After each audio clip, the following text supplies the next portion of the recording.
عرض کرنا چاہ رہا ہوں وہ یہ ہے کہ یہ جزیرہ نمائے عرب جو علاقہ تھا جس میں پیغمبر گرامی صلی اللہ علیہ وآلہ وسلم تشریف لائے، صحرا تھا، اور اس وقت جو دو حکومتیں بڑی حکومتیں یا یوں سمجھیے کہ تہذیب و تمدن کے اعتبار سے بہتر تھیں، وہ ایک جو ہے وہ ایران کی تھی یعنی فارس کی تھی، اور دوسری جو ہے وہ یورپ کی تھی، آپ اسے یونان کہہ سکتے ہیں وغیرہ، مطلب جو گوروں کی حکومت ہے، دوسرے لفظوں میں یورپ کی حکومت تھی۔ وہ دونوں حکومتیں بھی اس صحرا میں کوئی زیادہ دلچسپی نہیں رکھتی تھی کیونکہ تھا ہی صحرا، لہٰذا ان کی نظر جو ہے وہ اس طرف نہیں تھی۔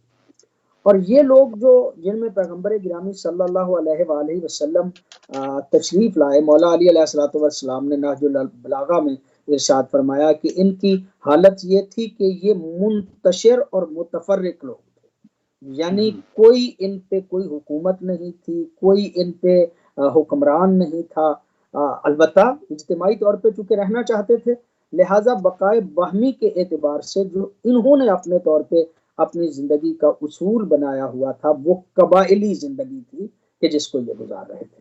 اور پھر قبیلہ جو بنتا تھا اس کا بھی طریقے کار یہ ہوتا تھا کہ نسبی اعتبار سے جو رشتہ دار ہوں، حسبی اعتبار سے جو مطلب نسل اور خون کے اعتبار سے جو رشتہ دار ہوں، یا سسرالی، یہ سارے رشتہ دار مل کے اپنے آپ کو ایک قبیلہ قرار دے لیتے تھے، اور اس قبیلے کے ساتھ پھر جو بڑا ہو جاتا تھا اس کے ساتھ پھر جو کمزور لوگ تھے وہ ان کے ساتھ الحاق کر لیتے تھے، یعنی اپنے دفاع اور اپنی حفاظت کا جو طریقہ تھا وہ قبیلہ تھا، ایک قبیلہ بن جاتا تھا، کچھ لوگ اس کے ساتھ مل جاتے تھے، پھر اسی طرح کچھ اور قبیلے جو ہیں وہ بن جاتے تھے، وہ قبیلے جو ہیں ان کے ساتھ بھی الحاق ہو جاتا تھا، اور جب یہ اکٹھے ہوتے تھے تو پھر اپنے قبیلے کے افراد گن گن کے یہ آپس میں فخر کیا کرتے تھے کہ ہمارا بڑا قبیلہ ہے، ہم بڑے ہیں۔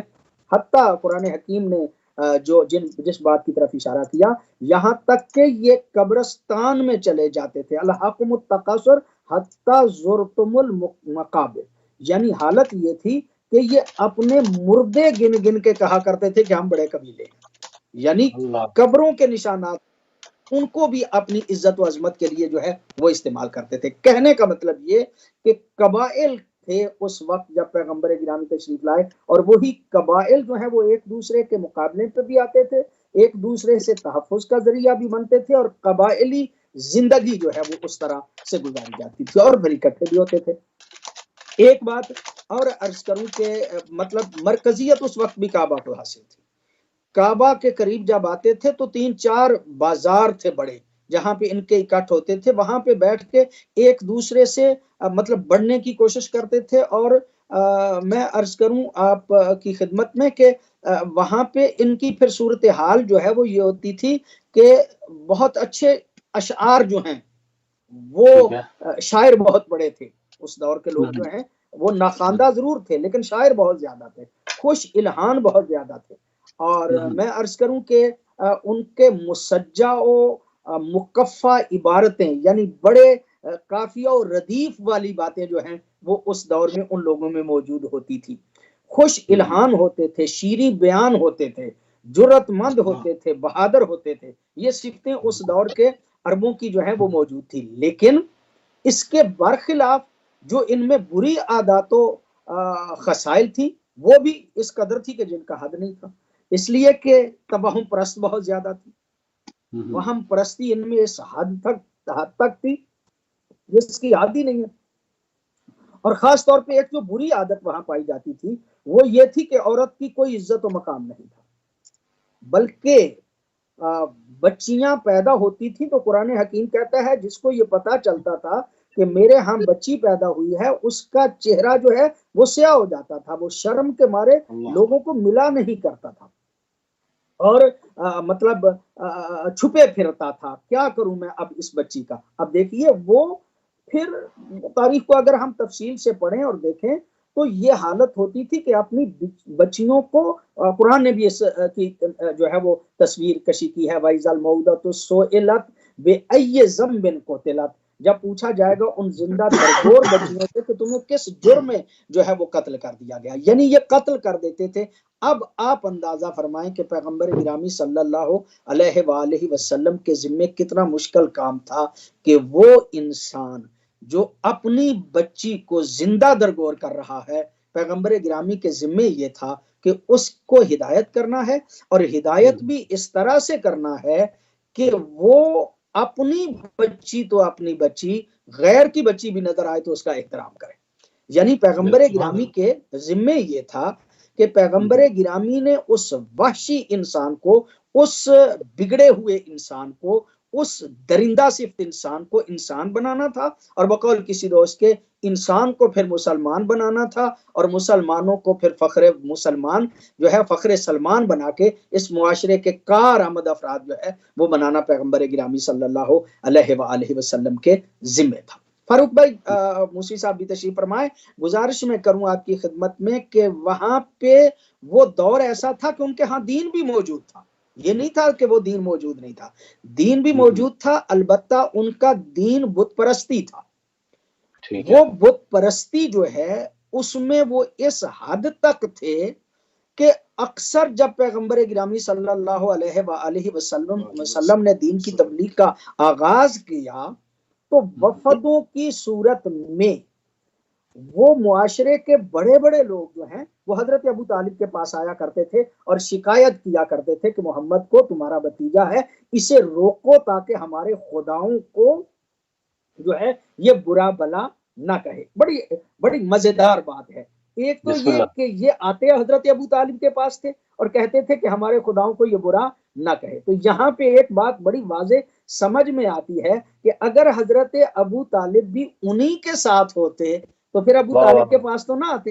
حضرت ابو طالب کو درمیان میں واسطہ ان کا بنانا ہی اس بات کی دلیل ہے کہ حضرت ابو طالب جو ہے وہ ان بت پرستوں کے ساتھ نہیں تھے۔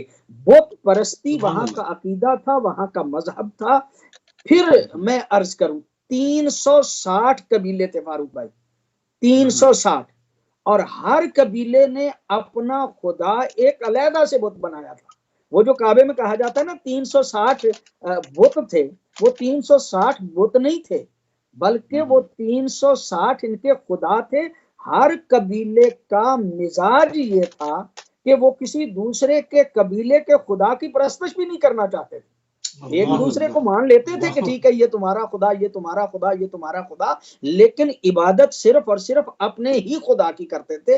علیحدہ سے خدا جو ہے وہ بنا کے کعبے میں رکھا ہوا تھا 360، اور 360 کے قریب چھوٹے بڑے جو ہیں وہ قبیلے اس وقت جو ہیں وہ موجود تھے پیغمبر گرامی صلی اللہ علیہ وآلہ وسلم کے تشریف لانے سے پہلے۔ پھر ایک بات اور عرض کروں میں، اور بہت میں سمجھتا ہوں کہ بہت باریک بات ہے، اور آج کے دور میں بھی، آج کے اس معاشرے میں بھی یہ بات انتہائی اہمیت کی حامل ہے۔ وَلَا إِن سَأَلْتَهُمْ، اگر تو ان سے سوال کرے کہ تم نے، قرآن حکیم کہتا ہے کہ اگر تو ان سے سوال کرے کہ تمہیں کس نے خلق کیا ہے، یہ تمہارے خالق ہیں، تو وہ کہتے ہیں کہ نہیں، یہ بت ہمارے خالق نہیں ہے، ہم تو یہ سمجھتے ہیں کہ یہ جو ہے ہمیں اللہ تک پہنچاتے ہیں، یعنی اصلی خدا تک پہنچاتے ہیں۔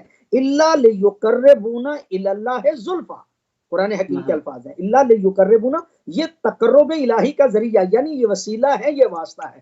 ایک بات میں عرض کروں کہ اس دور کا بدبخت انسان جو بت پرست تھا وہ بھی بت کو خالق نہیں سمجھتا تھا، خالق ہی کو سمجھتے تھے، البتہ ان کے بارے میں ان کا خیال یہ تھا کہ یہ خالق تک لے جاتے ہیں۔ آج بدبختی اس حد تک ہے کہ لوگ جو ہیں وہ اللہ کے علاوہ اور کچھ لوگوں کو اپنا خالق اور اپنا مالک اور اپنا رازق جو ہے وہ کہنا شروع ہو گئے ہیں، کہ جو ایک غلط نظریہ ہے، صحیح نظریہ نہیں ہے۔ میں جو عرض کرنا چاہ رہا تھا، پیغمبر گرامی صلی اللہ علیہ وآلہ وسلم کے آنے سے پہلے عربوں کی حالت جو ہے وہ انتہائی ناگفتہ بے تھی۔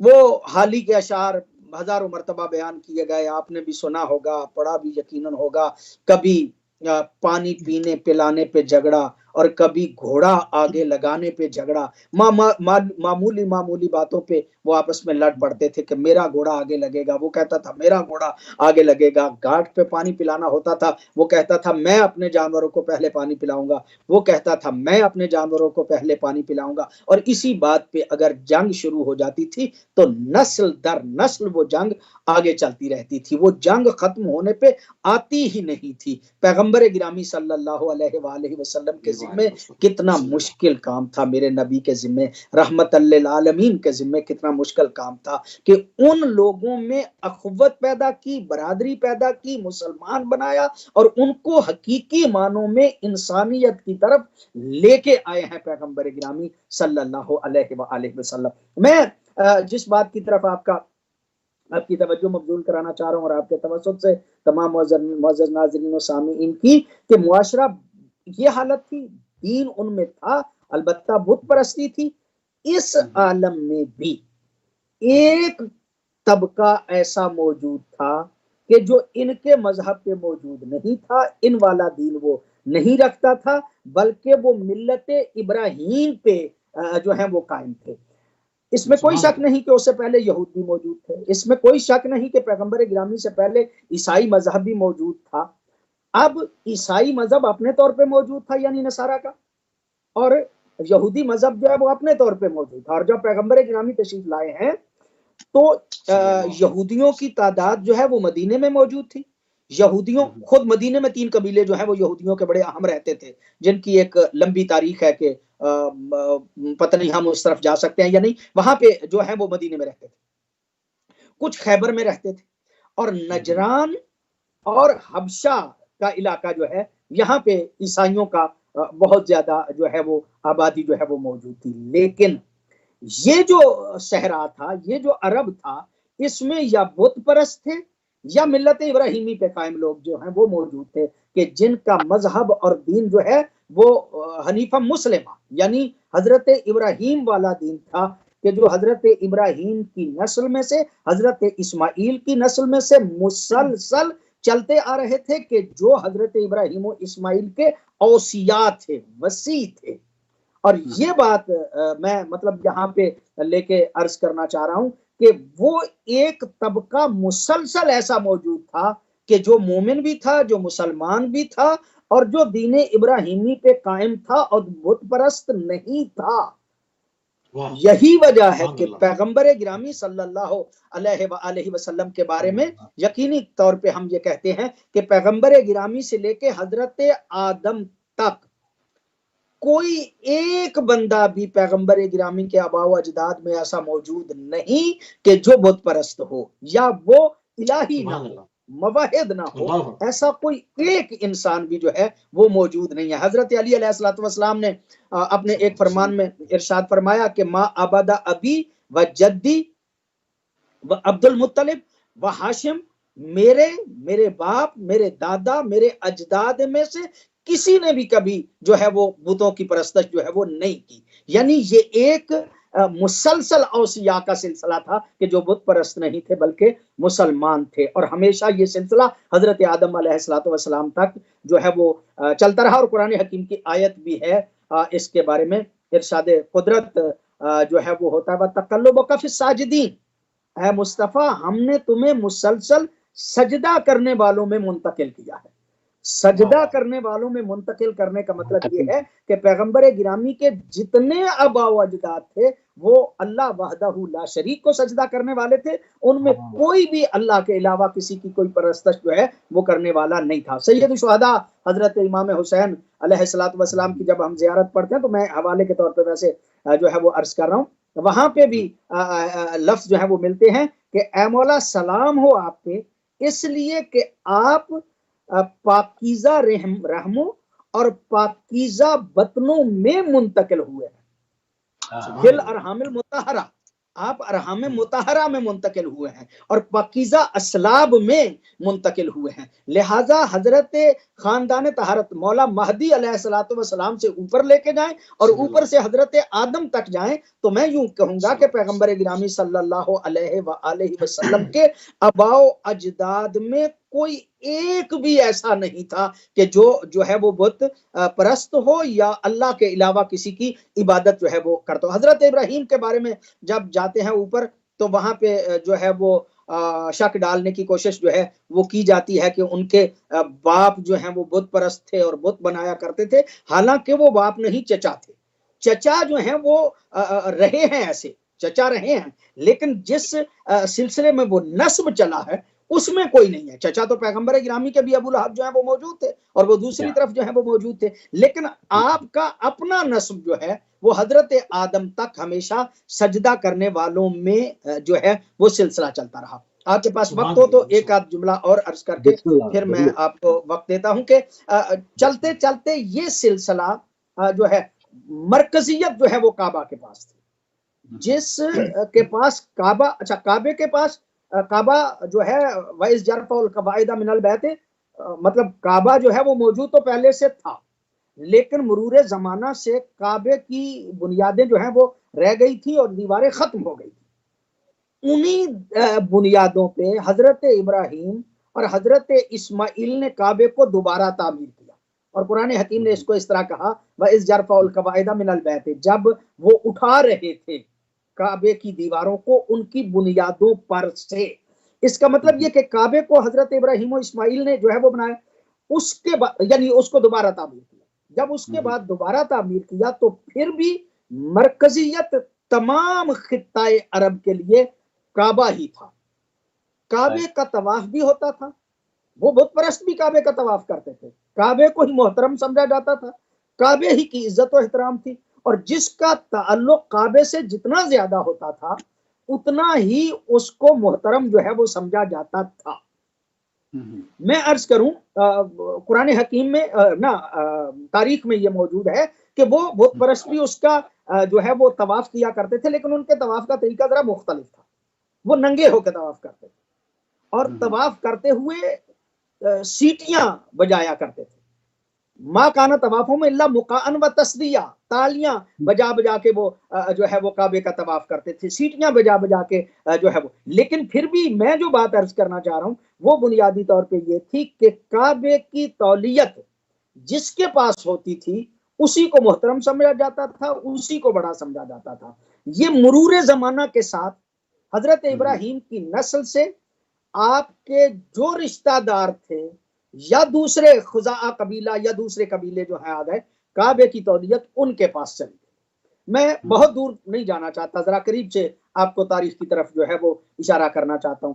پیغمبر گرامی صلی اللہ علیہ وآلہ وسلم کے اجداد میں سے حضرت عبد مناف اور حضرت عبد مناف کے والد گرامی حضرت قصی، حضرت قصی واحد وہ شخصیت تھے کہ جنہوں نے قریش کو اکٹھا کیا، اور ان کو اکٹھا کر کے وہ قبیلہ کے جو اس وقت قریشی نہیں تھا ان کے پاس تولیت کعبہ چلی گئی تو ان سے واپس لی حضرت قصی نے، اور جناب قصی نے پھر یہ کیا، ظاہر ہے کہ وہ اوصیاء انبیاء میں سے تھے، انہوں نے ان کو اکٹھا کیا، اکٹھا کر کے کعبے کی تولیت لی، اور کعبے کی تولیت لے کر اپنے دو بیٹے، ایک عبدالدار جو ہے اس کو چابیاں دے دی، اور دوسرے جو ہیں عبد مناف جو ہیں ان کے پاس کعبے کی مہمان نوازی جو ہے وہ آئی۔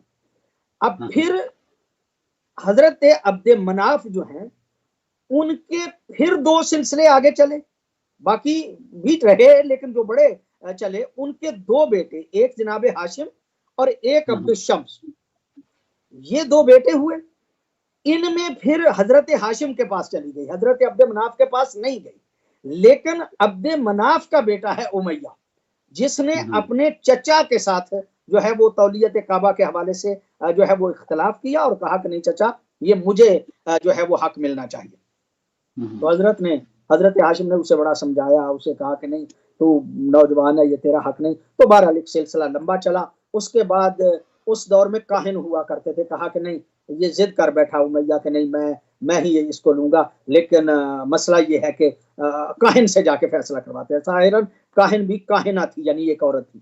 تو جب اس کے سامنے حضرت نے کہا کہ پہلے تو سمجھاتے رہے کہ تم ایسا نہ کرو، جب وہ مصر ہو گیا تو حضرت نے کہا کہ پھر وہ جو جرمانہ لگائے وہ بھی تمہیں برداشت کرنا پڑے گا، ایسے میں تیرے ساتھ اس کے سامنے جانے کے لیے تیار نہیں ہوں، فیصلہ جب ہوگا تو اس کے بعد پھر جرمانہ لگے یا سزا ملے یہ بھی اس کو اختیار ہوگا۔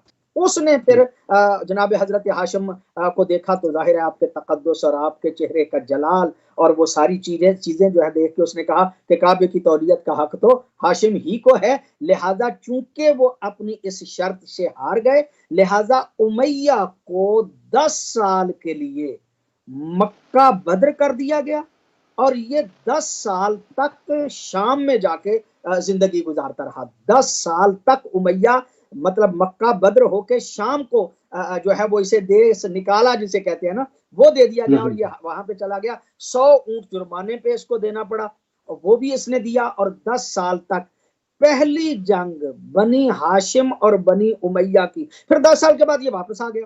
اب چونکہ 10 سال یہ دمشق میں رہ کے آیا تھا، شام میں رہ کے آیا تھا، لہٰذا اس کے اندر سے پھر دشمنی گئی ہی نہیں، وہی بنیاد بنی اس کے اندر دشمنی کی کہ جو بنی ہاشم سے پھر دشمنی جو ہے وہ آگے چلتی رہی۔ بنی ہاشم اور امیہ کی اولاد کا بنیادی فرق جو ہے وہ میں عرض کر کے آپ کو دیتا ہوں مطلب وقت، میں عرض کروں کہ امیہ کی اولاد میں اکثر و بیشتر لوگ بدماش تھے، بد کردار تھے، اور ہاشم کی اولاد کے لوگ جو ہیں وہ شریف النفس، پاکیزہ اور اچھے انسان تھے۔ بدماشی اس طرف چلی گئی اور شرافت جو ہے وہ اس طرف چلی آئی، لہٰذا پھر یہ شرافت اور بدماشی جو ہے وہ ہمیشہ سے ٹکراتے ٹکراتے کربلا تک پہنچ گئی۔ آگے پھر انشاءاللہ آپ کے ساتھ۔ بالکل صحیح، جزاک اللہ۔ جی موسی بھائی۔ جناب علی بہت اچھی جو ہے وہ انہوں نے پورا ایک تاریخی جو پس منظر تھا وہ بیان کیا، اور میں نہیں سمجھتا کہ جو ابہامات اور جو لوگوں کے دل و دماغ کے اندر شکوک و شبہات رہتے ہیں، مختلف مورخین نے جنہوں نے خیانت کی ہے ان خیانت کاروں کی تحریروں کو پڑھ کے اس کو چاک کرنے میں قبلہ نے جو ہے وہ ایک اہم اس وقت جو ہے وہ کاوش انجام دی ہے۔ تھوڑا سا جو اس پورے ویک کے اندر جو سیاسی ڈیولپمنٹس ہوئی ہیں تھوڑا سا اس سے بھی اپنے ناظرین کو آگاہ کر دیں۔ جو جس وقت پوری دنیا کی نگاہیں جو ہے وہ امریکہ کے الیکشن کے اوپر لگی ہوئی ہیں، اس کے اوپر تھوڑی سی بات کریں گے۔ شام کے شمالی صوبے حما میں جو ہے وہ اپنے سب سے بڑے فوجی اڈے سے ترکی جو ہے وہ دستبردار ہو گیا ہے۔ شامی عوام کے زبردست احتجاج کے بعد انہوں نے پے در پے جو ہے وہ اپنی پوری چوکیاں، چیک پوسٹز وغیرہ وہ سب کچھ جو ہے وہ خالی کر دیا ہے۔ 2 دن سے یہ سلسلہ جاری و ساری تھا، آئندہ آنے والے دنوں میں ان کی بنائی ہوئی جو مزید چیک پوسٹیں وغیرہ ہیں وہ مسمار کر دی جائیں گی۔ کابل یونیورسٹی پہ دہشت گردوں کے حملے کی خبر ہے، 19 افراد جو ہے وہ آخری اطلاعات تک شہید ہو چکے تھے۔ 3 دہشت گرد جو داخل ہوئے تھے، تینوں کو ہلاک کر دیا گیا۔ عراق کی رضاکار فورس الحشد الشعبی میں اسائب الحق نے جو ہے وہ خبردار کیا ہے حکومت عراق کو کہ جو جس وقت آپ کو معلوم ہے کہ سب سے زیادہ کٹھن اور مشکل دور صدام رحیم کے بعد نوری المالکی نے دیکھا، جو کہ وہ بہت ہی مدبر اور مجھے سیاستدان تھے، جس طرح سے وہ عراق کو جو ہے وہ ان تمام مسائل اور مشکلات سے امریکہ سے بگاڑی بھی نہیں اور عراق کے مفاد میں کام کرتے رہے، اور بہت ہی احسن طریقے سے عراق کو انہوں نے اپنے پیروں پہ کھڑا کرنے کی کاوش کی۔ اب اس وقت مصطفیٰ الکاظمی کی حکومت ہے اور ان کے اوپر الزام لگایا جا رہا ہے کہ یہ عراق کے 6 صوبوں کے اندر سعودی سرمایہ کاری کی طرف انہوں نے ہاتھ بڑھایا ہے، جس سے اسائب الحق کے شیخ خضر علی نے خبردار کیا ہے کہ سعودیہ اس کے اوپر تسلط قائم کرے گا اور عراق کے اندر دہشت گردی کی لہر سر اٹھا سکتی ہے۔ اس کے اوپر بہت سارے معاملات ہیں۔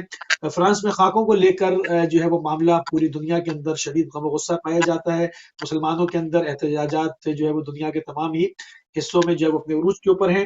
ایران سے جواد ظریف صاحب کا کہنا ہے کہ ایران قرہ باغ میں دہشت گردوں کو جو ہے وہ اپنی سرحد کے قریب بالکل بھی جو ہے وہاں پر سکونت اختیار کرنے کی اجازت نہیں دے گا، اور اس کے اوپر بڑی تشویش ہے ان کو، اور انہوں نے تبریز کی طرف سے اپنی فوجوں کو جو ہے وہ آگے بڑھانا شروع کر دیا، اور انہوں نے کہا ہے کہ وہ بہت ہی قریبی نگاہ دہشت گردوں پر رکھے ہوئے ہیں۔ ذرا سی بھی اگر انہوں نے کوئی حرکت کی تو ان کو سنگین جواب کی جو ہے وہ امید رکھنی چاہیے۔ تھوڑا سی ڈونلڈ ٹرمپ کے اوپر بات کر لیں کہ چاہے ڈونلڈ ٹرمپ صاحب الیکٹ ہوں یا نہ ہو، ایک کام جو انہوں نے کیا یا ان سے خدا نے کرایا وہ ایک بہت عمدہ کام ہوا۔ اب آپ لوگ کہیں گے کہ مطلب شاید کوئی میں پہلا آدمی ہوں گا جو ڈونلڈ ٹرمپ صاحب کی تعریف کر رہا ہوں گا، میں ان کی تعریف نہیں کر رہا، بلکہ انہوں نے جو کام کیا ہے وہ امریکہ کا جو استعمار کا اصل چہرہ تھا وہ عیاں کر گئے۔ یعنی اس سے پہلے انڈر کور کام ہوتا رہا کہ آپ نے افغانستان پر حملہ کیا یہ کہہ کر کہ کہ دہشت گردوں کی کمر توڑنے جا رہے ہیں اور افغانستان کی لاکھوں کی تعداد میں عوام کو جو ہے قتل کر دیا، افغانستان کو مال و دولت و ثروت سے محروم کر دیا، تاراج کر دیا. شام کے ساتھ یہ کیا، ہمیشہ انڈر کور رہا کہ دہشت گردوں کے پیچھے جا رہے ہیں اور جا کے مظلوم.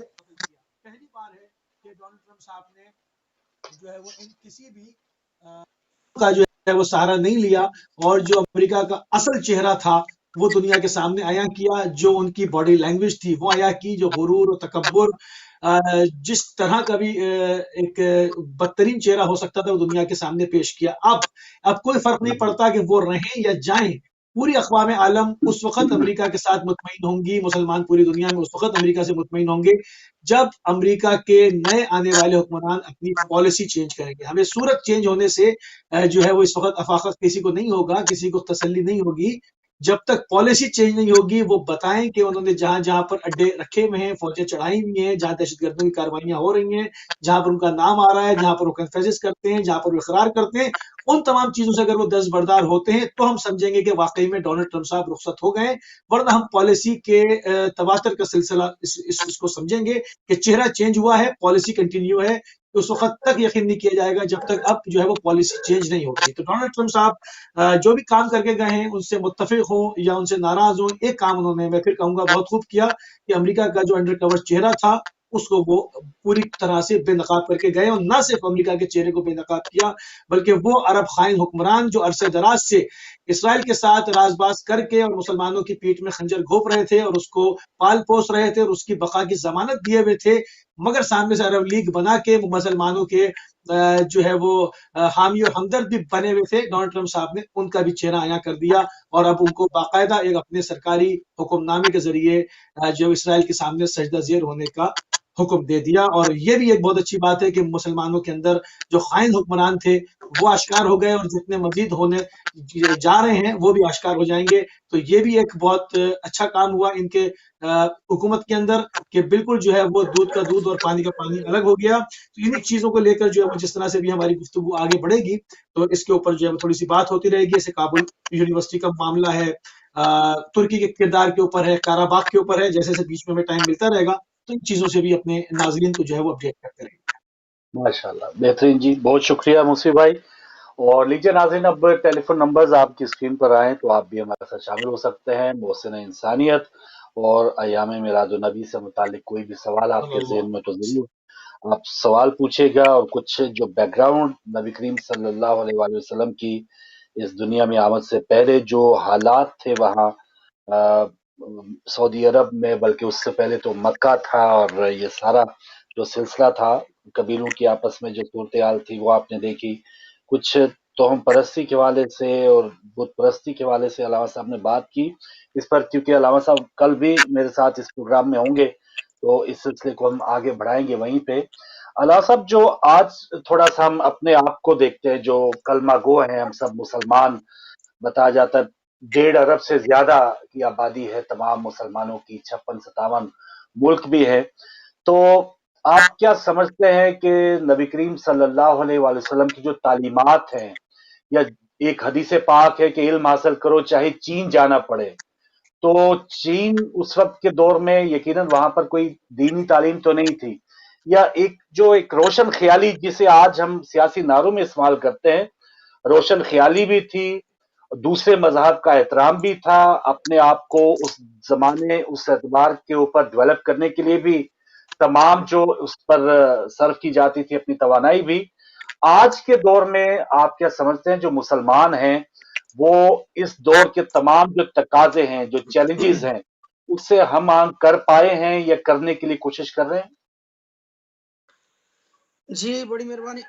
میں عرض کروں، آپ نے جس بات کی طرف اشارہ کیا نا، میرے ذہن میں بھی ایک واقعہ چھوٹا سا آ گیا. میں پہلے وہ عرض کروں آپ کی خدمت میں کہ ایک گورا کہتے ہیں کہ آیا لبنان میں ایک ہمارے مسلمان شیعہ عالم کے پاس، ویسے مطلب وہ آیا تو اس کی زیارت کے لیے، تو وہاں پہ ایک نا میز پہ جیسے ایسے ہی بکھری ہوئی کتابیں ہوتی ہیں، ایک رسالہ جو ہے وہ بڑا پڑا ہوا تھا جس کا ٹائٹل نا ظاہری طور پہ بڑا خوبصورت تھا. ظاہر ہے وہ شاید عربی نہیں جانتا تھا، لیکن وہ ٹائٹل جو ہے اس میں بڑی کشش تھی.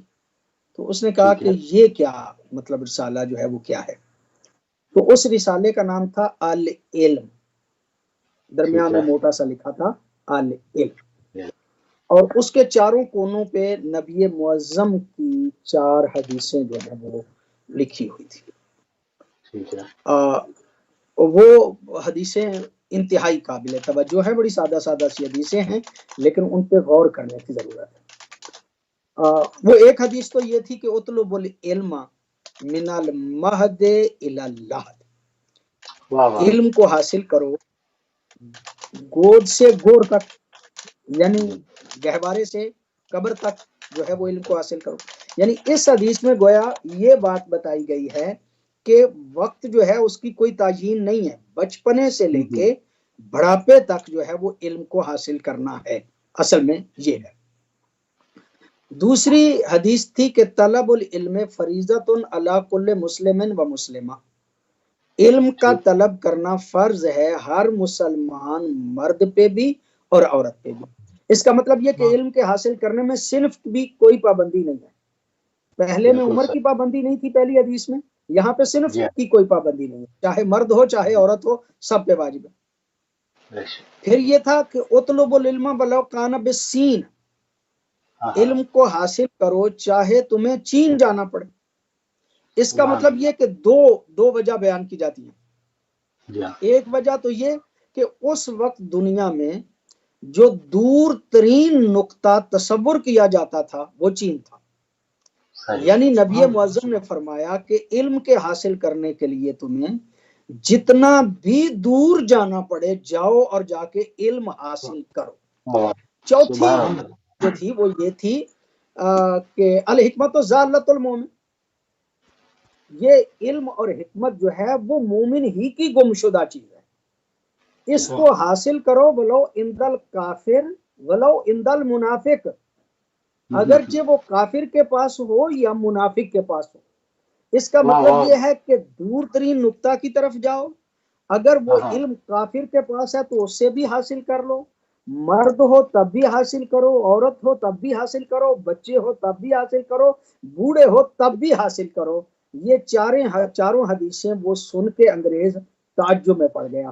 اس نے کہا بڑا ہی تعجب ہے کہ جس مذہب کے بانی نے اور جس مذہب کے مبلغ نے علم کو اتنی زیادہ اہمیت دی ہے، اس کے ماننے والے علم سے بے بہرا ہوں تو یقیناً یہ تعجب کی بات ہے۔ یہی بات آج ہے کہ ہم پیغمبر گرامی کی احادیث سنتے ہیں، پڑھتے ہیں، بیان کرتے ہیں، لیکن ہمارا حقیقی علم کی طرف اس طرح سے رجحان نہیں ہے کہ جیسا ہونا چاہیے۔ میں سمجھتا ہوں کہ تعلیمات محمد مصطفیٰ، میں دونوں پہلو عرض کروں آپ کی خدمت میں، دونوں پہلو میں جو ہے ان کو پیش نظر۔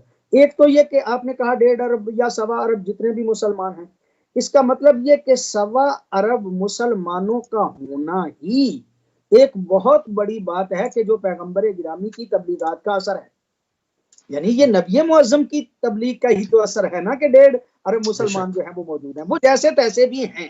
اس کا مطلب یہ کہ 1.5 ارب بندے تک میرے نبی معظم کی تعلیمات پہنچی ہیں اور ان کی تبلیغات کا اثر ہوا ہے، یہ بہت بڑی کامیابی ہے۔ میں سمجھتا ہوں نکل جائیں اس سے کہ ہم سنی ہیں، نکل جائیں اس سے کہ ہم شیعہ ہیں، نکل جائیں اس سے کہ ہم اہل حدیث ہیں، یعنی جہاں جہاں محمد الرسول اللہ کا لفظ استعمال ہوتا ہے یہ پیغمبر گرامی کی اس دین کی تبلیغ کا اثر ہے کہ اس وقت 1.5 ارب یا 1.25 ارب بندے جو ہیں وہ پیغمبر گرامی صلی اللہ علیہ وآلہ وسلم کی تعلیمات سے متاثر ہوئے ہیں۔ ایک بندہ ہے جس نے کتاب لکھی ہے 100 بڑے انسان، وہ انگلش میں ہے، میں نے تو اردو میں پڑھی ہے کہ 100 بڑے انسان جو ہیں وہ کون کون سے ہیں، تو اس میں بھی اس نے کہا کہ میرا معیار بڑے کہنے کا وہ ہے کہ جس کی تعلیمات کا بندوں پہ اثر زیادہ ہوا ہے میں اسے بڑا سمجھتا ہوں، جس نے تہذیب کو بدلا ہے، جس نے معاشرے کو بدلا ہے میں اسے بڑا سمجھتا ہوں۔ تو وہاں پہ بھی پیغمبر گرامی صلی اللہ علیہ وآلہ وسلم کا ظاہراً پہلا نمبر ہی اس نے رکھا ہے کہ پیغمبر گرامی کا اس کائنات پہ